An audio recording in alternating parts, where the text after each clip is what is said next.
Wassalatu wassalamu ala asrofil anbiya'i wal mursalin wa ala alihi ajma'in. Amma ba'du. Alhamdulillah. Bismillah, kita bacakan makhluk Allah Subhanahu wa taala karena atas rahmatnya lah kita dapat berkumpul di tempat yang mulia ini dan juga dalam sehat walafiat telah menunaikan sahur dan kita telah bersama-sama menunaikan ibadah salat subuh yang akan dilanjutkan dengan acara selanjutnya yaitu kibas hadiah. Salam serta salam marilah kita sanjungkan kepada Nabi kita Muhammad Sallallahu Alaihi Wasallam, karena berkat beliaulah kita dapat menikmati Islam dari keadaan gelap hingga terang benderang seperti saat ini. Tanpa mempersingkat waktu, langsung saya berikan kepada Ustaz dan dia.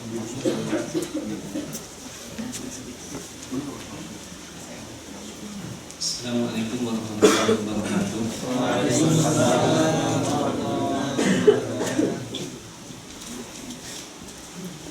Bismillahirrahmanirrahim. Alhamdulillahilladzi khalaqana wa akhrajana min dhulumatil adam ila nuril hijab. Allahumma shalli wa sallim wa barik ala sayyidina Muhammadin wa ala alihi wa ashabihi ajma'in. Kaum muslimin dan muslimat sekalian yang dimuliakan Allah, kita bersyukur kepada Allah atas limpahan karunia. Ketika ada syukur dikumandangkan, kita teringat firman Allah yang sudah kita tadabburi bersama kemarin. Wasubhi idza tanafas. Ini adalah nafas baru, ini adalah hari baru.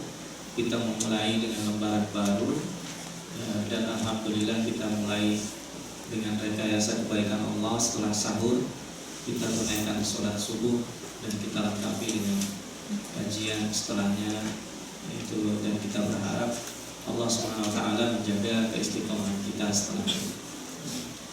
Kita akan melanjutkan kajian kita surat Al-Buruj, masih membahas tentang tema langit sampai besok, masih berkaitan dengan langit. Allah SWT berulang kali berbicara dan bersumpah dengan langit karena sebagian besar manusia lebih suka mencintai bumi.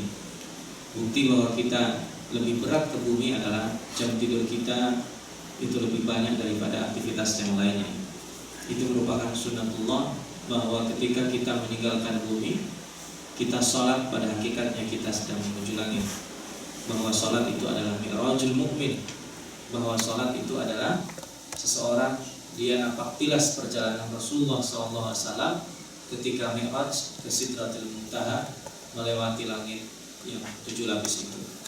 Maka Allah SWT ketika berfirman di sini, a'udzubillahi minasyaitonirrajim, was-sama'i dzatil buruj, dan demi langit yang memiliki gugusan, dan demi langit yang memiliki orbit edar, dan demi langit yang memiliki sumber peredaran. Jadi langit ini dijadikan Allah Subhanahu wa taala sebagai tempat bintang, tergantung angle dan kita memandangnya. Kalau kemarin dari kejadian hari kiamat, langit itu dilihat dari sisi ketika hancur, ketika terbelah, ketika ditiadakan, ketika atap bagaikan atap itu dia dibuka. Maka sekarang pendekatan Allah Subhanahu wa taala lebih membumi, karena sejak hari ini, sejak surat Al-Buruj ini, kita lebih disuruh untuk melihat perspektif langit yang sekarang ini ada. Langit ada bintangnya. Langit, bintang itu ada tempat beredarnya, ada orbit edarnya. Dan besok kita akan membicarakan bahwa bintang-bintang yang di langit itu jenisnya juga banyak. Nah, apa maksud Allah dengan bersumpah ini? Itu langsung Allah mengatakan wal yaumil mau'ud. Setelah bersumpah dengan demi langit, berarti akan membahas kejadian yang terjadi di bumi. Wal yaumil mau'ud, dan demi hari yang dijanjikan, yaitu hari kiamat. Wa syahidin wa mashhud, di hari kiamat nanti Allah ini bersumpah lagi, dan demi orang yang bersaksi dan dipersaksikan. Di hari kiamat kita nasibnya cuma dua, menjadi saksi atau orang lain bersaksi membela kita, meringankan atau memberatkan kita. Pilihan kita nanti di hari Ahad dua itu. Ketika kita dipanggil Allah sebagai saksi, berarti kita akan meringankan orang tersebut atau memberatkan dosanya. Ketika kita berdiri kemudian diadili, berarti kita adalah sebagai masyhud, orang yang dipersaksikan. Yang datang kepada kita, kita tidak tahu dia akan meringankan kita atau sebaliknya. Maka dua hal tersebut menjadi satu keniscayaan ketika orang nanti dihadapkan di hari kiamat. Cukup 3 sebagai mukadimah ini, Allah langsung membicarakan kejadian yang ada di dunia, yaitu mereka yang disebut di dalam Al-Quran dengan Ashabul Ukhdud. Qutila Ashabul Ukhdud. Ingat bahwa kemarin kita membahas perbedaan antara kata-kata yang disebut dengan qutila dengan wailun. Qutila itu pada hakikatnya dari qatala yang membunuh, berarti qutila kecelakaan itu pada hakikatnya mereka sendiri yang membuatnya. Qutila, celakalah atau terbunuhlah. Siapa yang membunuh potensi kebaikan? Diri mereka sendiri. Siapa yang mencelakakan? Diri mereka sendiri. Qutila Ashabul Ukhdud. Siapa Ashabul Ukhdud itu? Siapa penggali parit itu? Nah, ini secara khusus cerita ini panjang, diriwayatkan oleh Imam Muslim, bisa nanti ditengok, menceritakan kejadian di Yaman, bahwa di salah satu kabilah di Yaman hidup seorang raja, dan raja tersebut memiliki penasehat dari tukang sihir. Jadi penasehat raja ada banyak ya, penasehat politik, penasehat ekonomi. Saya kira sekarang penasehat presiden itu urusannya banyak, ada urusan dalam negeri dan sebagainya. Nah, salah satu penasehat raja tersebut adalah seorang tukang sihir. Dan karena usianya yang sudah cukup lanjut, dia ingin meneruskan ilmunya kepada seseorang yang dia pilih. Dia mengungkapkan kepada raja urgensi adanya regenerasi tukang sihir. Maka kemudian sang raja mengumumkan, ya kayak kalau kita mungkin seperti Indonesian Idol ya, cuman di sini adalah khusus untuk perebutan tukang sihir, dan usianya usia kanak-kanak.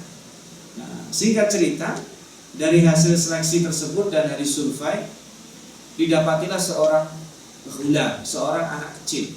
Kalau disebut ghulam itu berarti bukan anak-anak, dia juga bukan kanak-kanak, dia sudah mulai masuk usia remaja. Ya, sekali lagi usianya mungkin berkisar belasan tahun. Dia usianya tidak sampai 20 tahun. Nah, si ghulam ini akhirnya dia diajari berbagai macam ilmu sihir. Dia diberikan segala fasilitas istana. Tetapi yang menarik, pada suatu saat ketika hujan sedang datang lebat, dia berteduh di sebuah gua. Di gua tersebut dia mendengar suara yang aneh, dan ketika dia masuk ke dalam, ternyata ada orang yang tua yang sedang beribadah kepada Allah, menyembah Allah, beragama tauhid, menjadi agama yang langka di negeri itu, dan menjadi agama yang diburu-buru dan pemeluknya dibunuhi di mana-mana. Intinya menjadi agama yang sangat-sangat dijadikan kambing hitam dari segala kejadian. Nah, singkat cerita, pertemuan itu menjadikan anak kecil ini secara tidak sengaja, sebenarnya itu ditakdirkan Allah, secara kebetulan menurut perspektif manusia, dia diajarkan ilmu yang lain dari yang dia pelajari. Dan itu perjumpaan itu ternyata berlanjut hampir setiap hari. Jadi dia dalam satu hari ini berguru dari 2 guru yang berbeda. Yang satu ilmu hitam, yang satu ilmu putih. Jadi di dalam dirinya ada hitam putih. Jadi ada dua kekuatan yang sedang bertarung di dalam dirinya.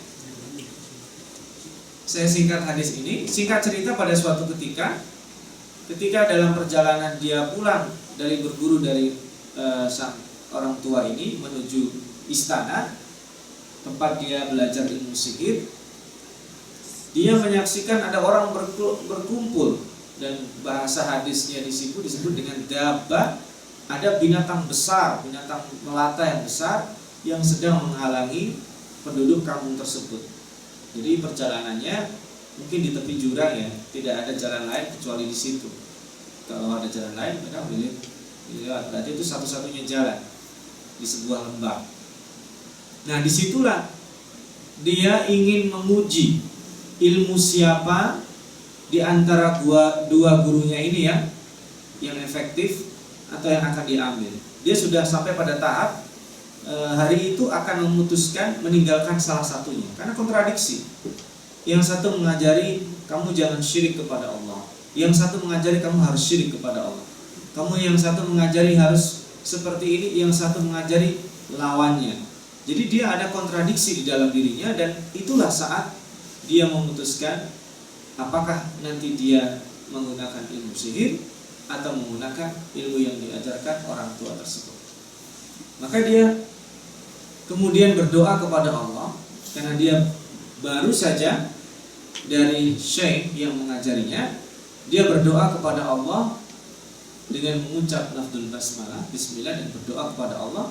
Dia lemparkan mungkin batu kecil kepada dabbah itu. Dabbah itu ada yang mengatakan ular yang besar, ada yang mengatakan seekor komodo, ada yang mengatakan itu jenis binatang melata.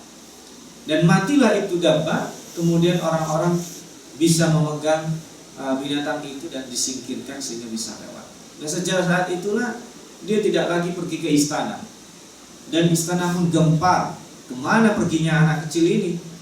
Diselidiki, punya selidik, ternyata anak kecil ini sudah berguru pada seorang tua, sehingga orang tua tersebut dihadirkan dan singkat cerita kemudian dibunuh. Dan anak muda ini, anak kecil ini, dia tetap berdakwah di mana-mana, dan bahkan mantan Perdana Menteri yang buta itu berobat kepadanya, minta disembuhkan, dan dia berdakwah melalui pengobatan itu. Dia berdoa dan bisa menyembuhkan. Jadi dia bisa menyembuhkan orang sakit, bisa melakukan apa saja dengan izin Allah Subhanahu wa taala. Akhirnya rumahnya berubah menjadi rumah praktek kalau sekarang ya. Banyak yang berobat kepada dia, dan dia malam harinya berdakwah, berjalan di mana-mana, hingga akhirnya peristiwa ini membuat istana shock. Tukang sihir yang tadinya sudah sakit tambah sakit-sakitan, sudah mau mati sekarang. Dan akhirnya dipanggil ini pula, setelah sebelumnya orang-orang yang beriman di kalangan istana dibunuh semua. Jadi gurunya yang tua dibunuh, mantan Perdana Menteri yang buta yang sudah bisa melihat ikut berdakwah juga dibunuh juga. Akhirnya singkat cerita dia akan dibunuh. Dan karena ini pengaruhnya sangat hebat, maka dia dikeluarkan dari kota diam-diam. Jadi pada malam hari dia dibawa oleh sekelompok pasukan, diculik dari rumahnya, kemudian dia naik ke atas gunung, dan dia akan dilempar dari puncak gunung ke jurang. Tapi apa yang terjadi ketika sampai ke puncak gunung atau ke tempat yang lebih tinggi? Justru orang-orang yang akan melemparnya ke jurang semuanya masuk jurang. Dia pulang seorang diri, dan pulangnya tidak ke rumah, dia pulang ke istana. Berdakwah kepada raja, rajanya kaget. Yang dia kirim adalah orang-orang terbaik, ternyata tidak bisa juga. Akhirnya dia minta kepada para pasukannya, kali ini yang diambil adalah, kalau tadi adalah orang-orang yang terkuat yang ada di darat, sekarang pasukannya yang hebat di laut. Akhirnya dibawa ke laut, mau dicemplungin di laut. Tapi yang terjadi di tengah laut ketika hendak menyemplungin ini ular, justru terjadi angin yang sangat hebat sehingga pecah itu kapal, semua orang tenggelam mati, hanya tersisa Gulam ini, dan dia bisa sampai kembali ke istana.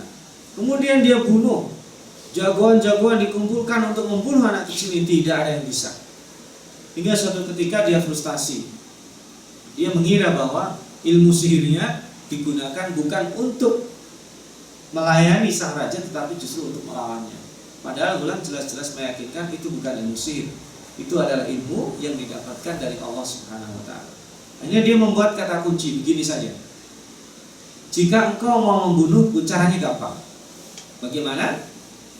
Cukup kamu kumpulkan orang seluruh kota ini di tempat yang luas, kemudian kamu ambil busur dan anak panahnya, kamu bilang dengan keras, Bismillahirrahmanirrahim. Kamu panah dan aku pasti mati.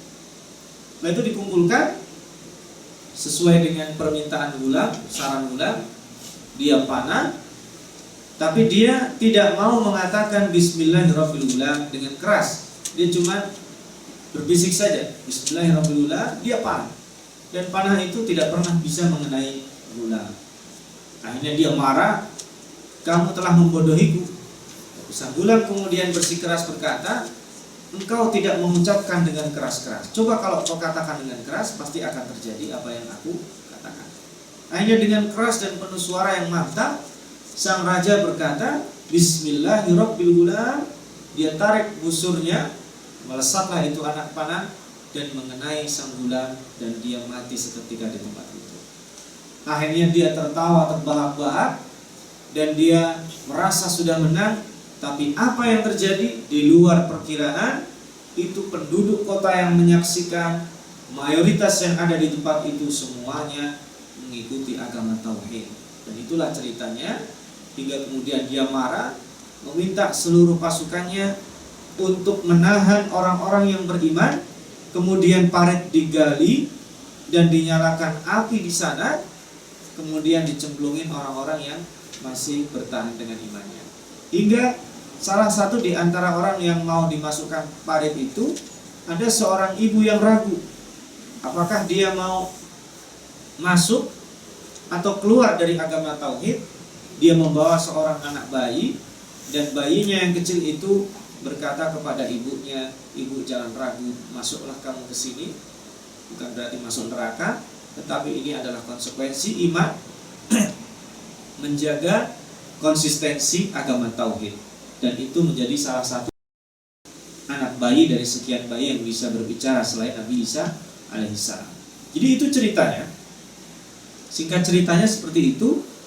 Dan dikatakan di sini an-nari dzatil waqud idhum 'alaiha qu'ud, itu orang dibakar, dipanggang hidup-hidup, dia menyaksikan dengan duduk-duduk. Kemudian wahum 'ala ma yaf'aluna bil mu'minina syuhud, menyaksikan dengan kepala mereka. Wa ma naqamu minhum illa ayyuminu billahil azizil hamid. Itu dilakukan tidak lain dan tidak bukan karena mereka semua terpengaruh dengan dakwah sang anak kecil yang tadi mau dikader jadi tukang sihir. Nah, orang-orang ini di ayat ke-10 ya, saya lompat. Innal ladina fatanul mu'minina wal mu'minati thumma lam yatubu falahum adzabu jahannam wa lahum adzabul hariq. Orang-orang yang menyiksa, fatah di sini, fitnah di sini maksudnya menyiksa dan membunuh orang-orang yang beriman dengan menggali parit dan membakar mereka.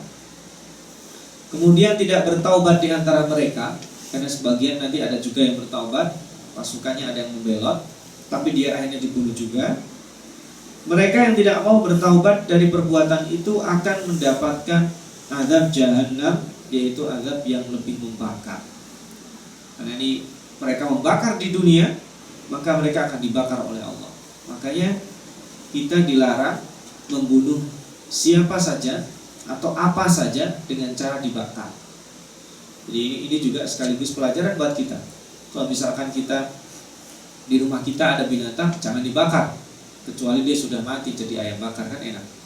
Tetapi semut misalkan dibakar nggak boleh.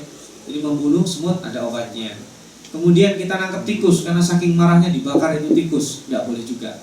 Jadi kita tidak boleh membunuh makhluk Allah dengan cara membakar. Nah, innal ladzina amanu, sebaliknya orang-orang yang beriman, yang tadi dibakar, yang tadi berprinsip akan mempertahankan akidahnya dan sudah melakukan, meskipun hanya sekedar mempertahankan iman, itu sudah wa amilus shalihat lahum jannatun tajri min tahtihal anhar. Mereka akan mendapatkan taman-taman surga yang di bawahnya mengalir sungai-sungai. Dzalikal fawzul kabir. Jadi di sini dikatakan al-fawzul kabir, kemenangan yang besar, kemenangan yang telak.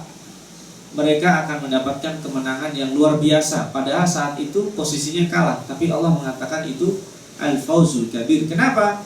Inna batsya rabbika lasyadid, sesungguhnya siksaan Allah, sesungguhnya kuasa Allah, sesungguhnya kemarahan Allah, sesungguhnya balasan Allah itu sangat-sangat luar biasa pedihnya. Kenapa? Allah yang memulai dan Allah yang mengembalikan. Maka Allah juga yang sanggup melakukan apa saja.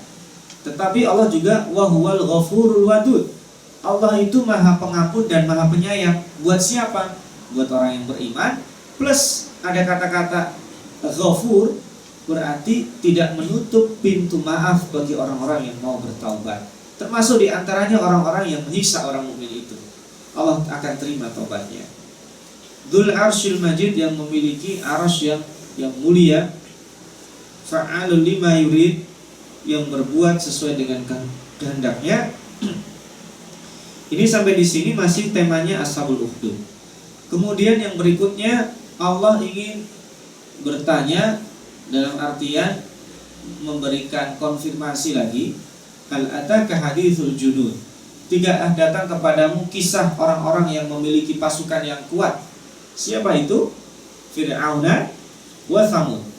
Dan ini insya Allah nanti di sesi yang terpisah kita akan bicara sendiri tentang era peradaban batu dan era peradaban besi. Peradaban batu itu terwakili dengan Fir'aun dan Thamud. Klimaks peradaban batu itu di dunia ini sekarang kita bisa melihat ada di dua peradaban itu, peradaban Thamud dan peradaban Fir'aun. Ketika Anda pergi ke Mesir misalnya, bisa menyaksikan salah satu di antara sekian peninggalan Fir'aun. Piramid itu terbuat dari apa? Susunan batu-batu. Besarnya satu batu seberapa? Itu mungkin kalah mimbar yang ada di sini gedenya. Dia segede pintu satu batunya, ada yang lebih besar lagi. Dan bagaimana mereka menyusun itu? Dari mana mereka mendapatkan batu? Itu adalah salah satu klimaks titik tertinggi dari peradaban batu. Juga kaum Tsamud yang dikatakan di dalam Al-Quran, alladzina jabus sakhra bil wad, mereka sanggup mengukir batu di gunung-gunung untuk dijadikan hunian yang asri. Ada salah satu peninggalannya, silakan bisa pergi ke Yordania atau ke Petra, yang nanti anak turunannya adalah peradaban Yunani dan Romawi. Kita bisa melihat itu, mereka memiliki tentara yang kuat, mereka memiliki fisik yang kuat. Dengan kemajuan era batu seperti itu, tapi lihat apa akibatnya. Balil ladina kafaru fi takdzib, mereka mendustakan. Wallahu min waraihim muhit, sedangkan Allah mengelilingi mereka dengan azab. Sedangkan Allah sebelum mengelilingi mereka dengan azab, sebelumnya memberikan mereka segala nikmat. Jadi orang-orang kafir itu tetap tidak di stop rezekinya oleh Allah, tetap diberi. Itulah keadilan Allah. Kalau Allah mau seorang yang tidak taat kepadanya, dia stop itu rezekinya, tapi tidak. Jadi muhitun itu muhitun bi'adzabihi, mengelilingi kekuasaannya dengan sanggup menyiksa mereka. Tetapi sebelum itu mereka sudah dikelilingi dengan nikmat-nikmat Allah.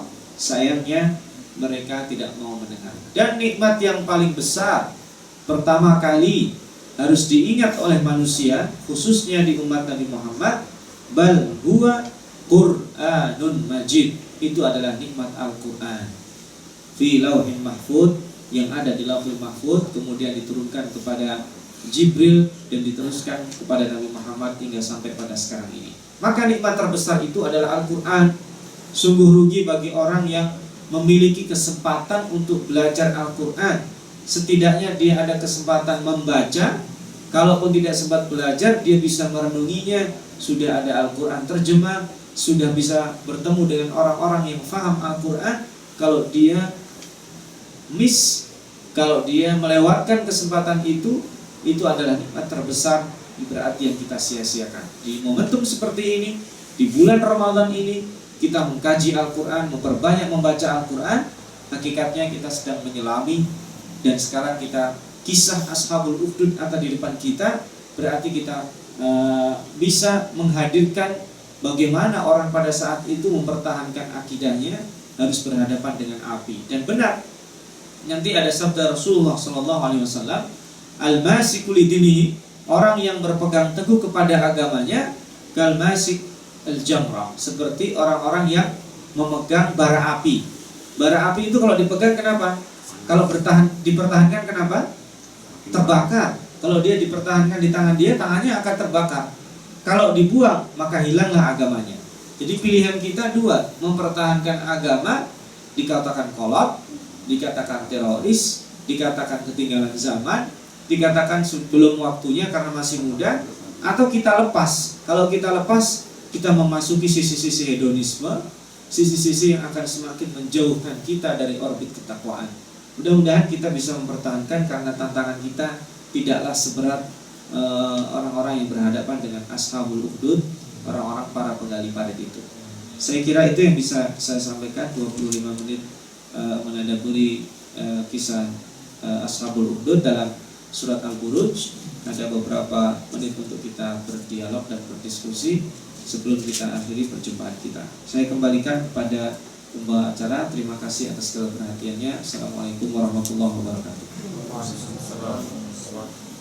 Terima kasih Ustaz atas kajiannya tentang surat Al-Buruj mengenai Ashabul Ukhdud. Ada yang mau bertanya?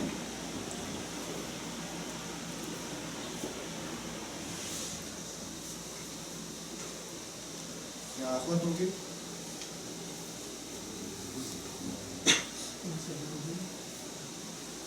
Ada di radio ya?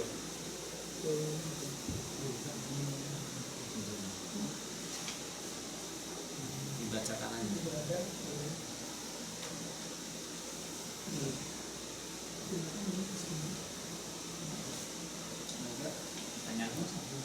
Terjadinya di mana itu Pak? Di Yaman. Yaman. Itu beda sama Yaman. Oh bukan. Waktunya berbeda, kelainan. Ashabul Ukhdud ini zaman Bani Israel. Dia setelah Nabi Isa, sebelum Nabi Muhammad. Kalau nggak ada yang bertanya saya